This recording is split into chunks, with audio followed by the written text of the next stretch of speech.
تم اپنے محمد صلی اللہ علیہ وسلم کو مدد کے لیے کیوں نہیں بلاتے؟ 583 ہجری میں سلطان صلاح الدین ایوبی نے ہر طرف جہاد میں بھرتی کا اعلان فرمایا۔ پھر آپ لشکر لے کر تبریہ کی طرف بڑھے اور بزور جنگ اسے فتح کر لیا۔ یہ صورتحال دیکھ کر صلیبیوں نے بھی لڑائی کی تیاری کی اور ہر دور دراز اور قریب کے علاقوں کے صلیبی ان کے لشکر میں شامل ہونے لگے۔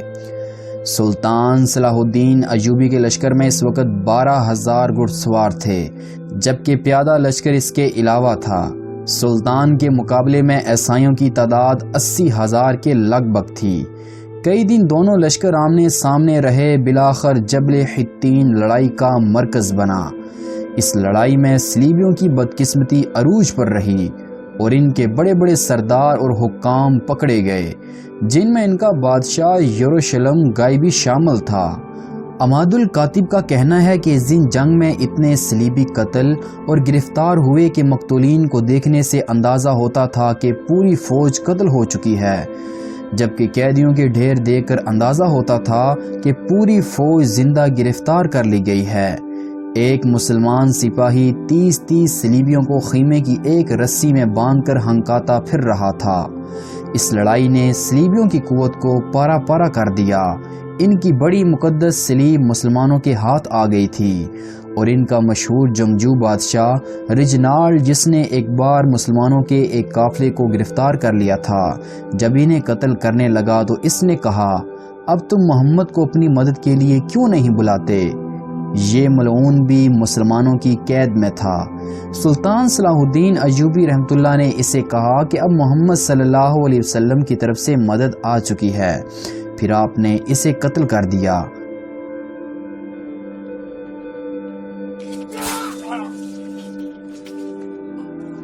قتل سے پہلے اس کے سامنے اسلام پیش کرنے کی بھی ایک روایت موجود ہے، جبکہ ایک روایت کے مطابق اس جنگ سے حاصل ہونے والے قیدی دمشق کے بازاروں میں ایک ایک جوتے کے عوض فروخت کیے گئے۔ جب قاضی ابن ابی اسرون دمشق میں حاضر ہوئے تو عیسائیوں کی بڑی صلیب ان کے سامنے سرنگوں پڑی ہوئی تھی۔ سلطان صلاح الدین ایوبی نے اپنی جلغار کو جاری رکھا اور آپ کے بھائی الملک العادل نے ناصریہ، کیساریہ، اسکا، صفوریہ، شقی، فلا، تبنین، سیدہ، بیروت، سور، اسکلان کے علاقے فتح کیے اور رملہ وغیرہ مضافاتی علاقے فتح کرنے کے بعد سلطان نے اپنی اصل منزل مقصود بیت المقدس کا رخ کیا۔ فلسطین کے وہ تمام علاقے جن پر سلطان نے قبضہ کر لیا تھا، وہاں کے صلیبی اور اسکلان کے شکست خوردہ لشکروں نے بھی بیت المقدس میں پناہ لے لی تھی اور 60,000 صلیبی جنگجو بیت المقدس پر اپنے قبضے کو برقرار رکھنے کے لیے جمع تھے۔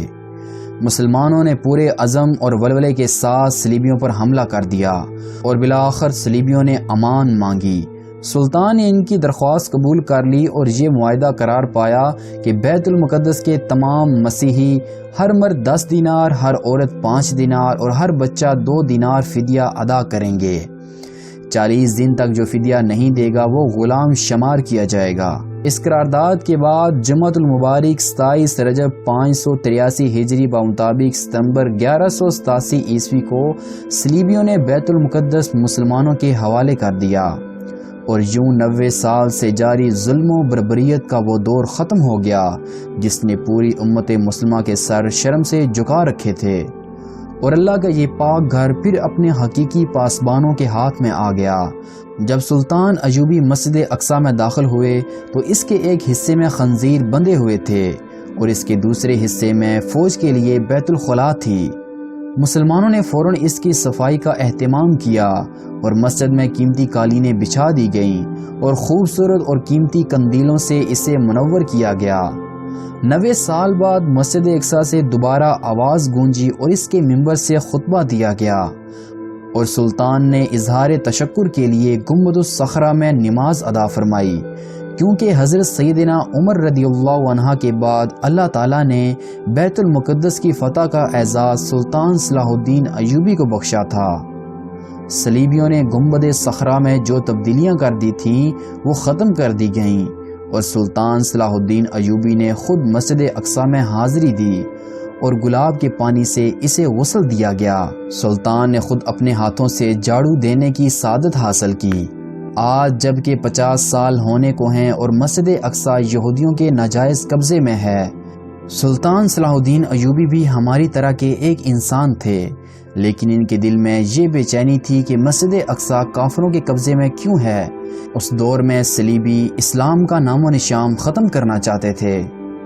سلطان نے اسلام کی حفاظت کے لیے آرام کو اپنے اوپر حرام کر لیا اور گھوڑے کی پشت کو اپنا تخت اور رات کے وقت مسلح کو اپنا بستر بنایا۔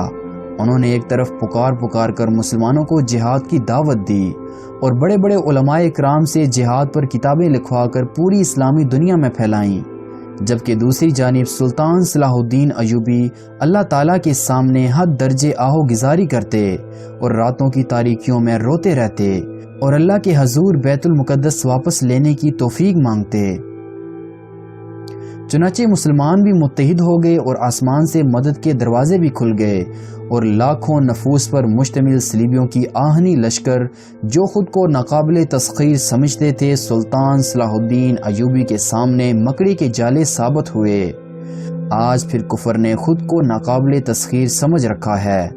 آج پھر مسلمانوں میں انتشار اور جمود کی کیفیت ہے، مگر اس خاک کے اندر بہت سارے شرارے چھپے ہوئے ہیں، اور امت مسلمہ آج بھی سب کچھ کرنے کی طاقت رکھتی ہے، مگر ضرورت ہے تو سلطان صلاح الدین ایوبی جیسے ایک قائد کی۔